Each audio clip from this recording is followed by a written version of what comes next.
Hey guys, and welcome to today's edition of Your Edmonton Electrician. This is where we bring customer service back to the trades.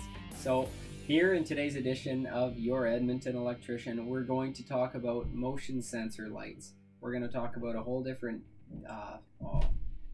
stretch of different things about motion sensor lights, from the sensitivity to their aspect on crime to brightness levels. Why do you get false detections on your motion sensor lights? Do you have a new electrical meter? That might have something to do with it. So we'll get into that more too. Other neighbors' windows, what to remember when dealing with motion sensor lights, the type of bulb that you're going to use with your motion sensor lights, how to take care of them, what photocells really do with them, how they can save energy, all sorts of different stuff. There's different types of motion sensing lights too. There's the microwave motion sensing, there's weight motion sensor lights, there's non-contact motion sensors. You can get real into it. Ultrasonic vibration sensors, area reflective motion sensing lights. There's so many applications that you can use, coming from security cameras to children to pets. There's different kind of motion sensor switches, different types of whether you want ceiling mount, whether you want wall mount. If you're doing a commercial application, maybe you're building a commercial rental unit, then in that case your commercial electrical contractor is going to be installing, most likely, ceiling mounted motion sensor switches, especially for your bathrooms. That way someone opens the door, light turns on, the light's not always on, it turns off after. That way it can save you money. So that's what it all comes down to, and that's why you're watching this, is because you want to know, hey, I don't want to waste my money on something silly for motion sensors. How do I get the right one? Well, you've come to the right place. So at Hauer Power Electrical, we believe in customer service, and doing these videos is just one more way that we like to get out and reach our customers and show them what we can do for them, because that's our mission, is to provide power through exceptional customer service. So let's dive right in. Motion sensors are typically going to have 2, maybe 3 different settings on them. They're almost always going to have a sensitivity setting. This is what you get when you get a passive infrared sensor, passive infrared detector. They're called PIRs, or there's also active, but that's a little different. We're not going to get into that. Anyways, you're going to have that sensitivity level. You're going to want to either turn that all the way up or all the way down, depending on where you are, what you're doing, and what your goal is to have. If you have, maybe it's a motion sensor at a back door, and you just want it to come on whenever you let your dogs out or something like that, you might want to turn it down to low. Even if it's at the front door, maybe there's a busy street with lots of cars that drive by, again, you're going to want to turn that sensitivity on your motion sensor light to low. If it's a commercial application, then it's going to depend a little bit, again, what you're looking for. If you have some stairwell lighting and that's what you're going to have your motion sensor for, then you might want it on high sensitivity. That way, whenever someone comes close to the stairway, whether they're 10 feet away at the bottom, it's a see-through stairway, whatever you have, that way it turns on and you can get up the stairs safely. Another aspect is crime. If you have your motion sensor for crime, then again, sensitivity, you're going to want the highest sensitivity you can, so it's just going to turn on right away. If you're going to have it for crime, you're not going to want it really dim. You're going to want to go as bright as you possibly can. The brightness matters when it comes to a motion sensor light, especially when its purpose is for crime. So turn up that brightness, turn up that sensitivity, and if you have a timer, maybe leave that timer on for a little bit longer. There's 2 sides to every story. Some people say that when you're having a motion sensor light for crime, that you shouldn't want to have it on a timer. You should want it to flash more frequently. There's an argument for either story there. At the end of the day, more light typically is associated with less crime, so maybe you want it on just all the time. There's no dark corners for someone to come and do whatever criminal activity they want to do. Motion sensors have their place in all commercial electrical installations, as well as every residential home. Here in Edmonton, Alberta, vast majority of our residential applications for motion sensor lights are calls saying we need a new motion sensor light because ours just keeps turning on and turning off and it's broken. And now that might be true, and maybe your IR detector, maybe your motion sensing infrared radiation detector, maybe it's broken. maybe it's dirty, maybe it hasn't been cleaned. You should be cleaning them. Who really does? That's up to you guys. But they say, most manufacturers say to clean them every couple of months with some sort of non-abrasive cleaner and microfiber cloth. Now, if you're going to get out to do that and you're going to test all your GFCIs every month, as you should, there's a whole lot of different check sheets. Talk to us about our residential maintenance packages as well as our commercial maintenance packages. But we're getting away from our point. When you have false detections on your motion sensor, a lot of the time it's actually from your electrical meter.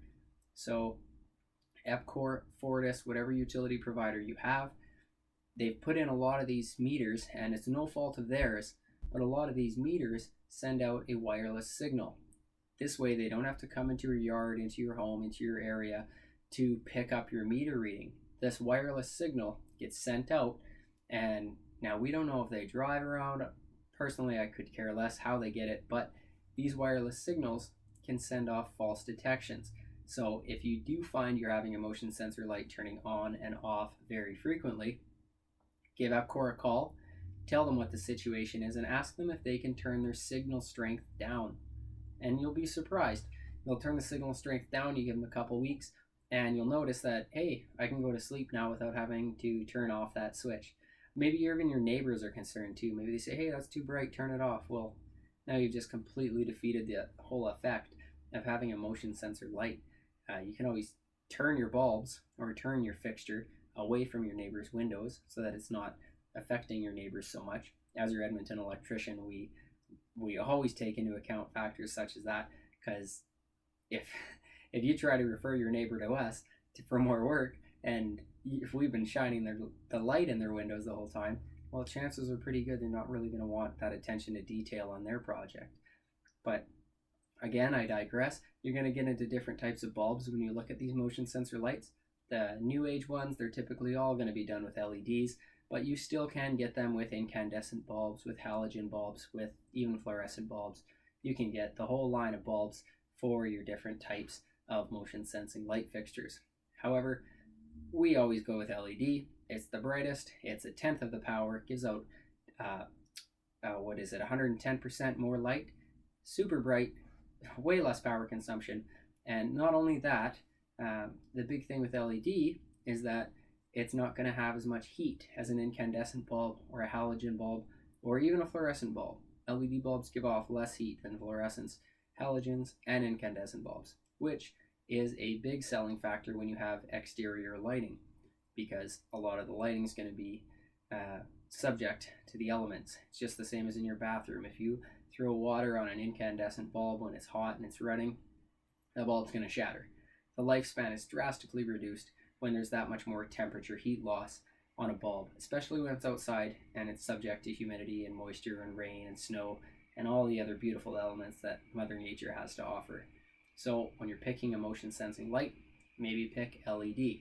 Another advantage of the LED motion sensing lights is LEDs are light emitting diodes, and they're concealed within a plastic shell. That plastic shell is typically pretty robust. You can throw rocks at it typically.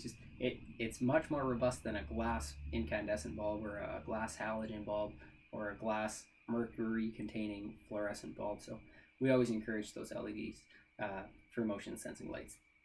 Another thing to remember too with your motion sensing light, whether it's a motion sensing light switch on your wall or a motion sensing ceiling mounted fixture or a motion sensing light fixture on the exterior of a property, these motion sensors, the PIRs, those passive infrared radiation, those detectors, they need to be cleaned periodically. So maybe every month, maybe every couple months, depending where you are, how dusty, maybe you have a wind tunnel, doesn't matter. Clean it, have a look at it. And another thing to clean on those fixtures, most often they'll have a built-in photocell. And what a photocell does is it's similar to any other light switch in the sense that it will break a circuit or connect a circuit. Photocells operate different than the other forms of light switches because the light switch on your wall, you turn it on, light comes on, makes the contact upon turning on the switch. A motion sensing switch, same thing. Once it sees the motion, it makes the contact, closes the circuit, and energizes the light. for a photocell, it's a little different. It's a little inverted. When it sees light, then it's actually going to open the circuit because if it's daylight out, there's no sense having a light on. And most motion sensing light switches, fixtures, etc., if they're rated for exterior use, they're going to have a photocell built right in. If they don't have it built in, you may need to add it on additionally, but make sure there's a provision for that. So biggest advantage of a motion sensing light is it saves energy. Second biggest advantage is it's not ugly. So during the day, you don't want to have a light on because it's just going to look silly. But you can have it. Why not? But it's going to save you a whole lot more energy if 8 hours of the day, depending where you are and what time of the year it is, maybe 12 hours of the day. If that's not on during the daytime, it's going to save you, it's going to be half the power bill no matter what the power draw is on those units. So again, we're not going to get into the microwave motion sensing lights or the weight motion sensors, non-contact motion sensors, ultrasonic motion sensors. There's a whole bunch of different types. We're not going to get into those today. A good thing to remember with a lot of those is they're just more expensive. For example, microwave motion sensors, they're expensive and they can have electrical interference. However, they may have fewer false activations, false detections, and that's really what we wanted to communicate to people today. So when you have a new meter from Epcor or Fortis, it's of no fault of theirs. They install the units, they work great, and they can have their wireless signals, but those wireless signals can affect your motion sensing fixtures. And all you have to do is call us at 780-935-0622 or call Epcor directly and have them turn down the signal strength of their wireless fixture, because that way you won't have these false detections. You won't have to worry so much. As your Edmonton electrician, we want to hear about all sorts of different tips, tricks, and little factoids like this, because the more stuff we know about that stuff, we love to put it out to you guys in the form of these videos. So if you want to hear about anything else, questions, comments, concerns, or a new topic that you have some questions on, or you just want to know more info on something and you can't seem to find the research, let us research it for you. We know what to look for. Get at us at 780-935-0622. And if email works better for you, then email us at info@hauerpower.ca. You can also find that on our webpage at hauerpower.ca and just go right to contact us, get a quote, whatever you want. It's all going to go to that one email address, and then we sift through that fun stuff later. Have a great day, Edmonton, and we look forward to giving you power. Take care, guys.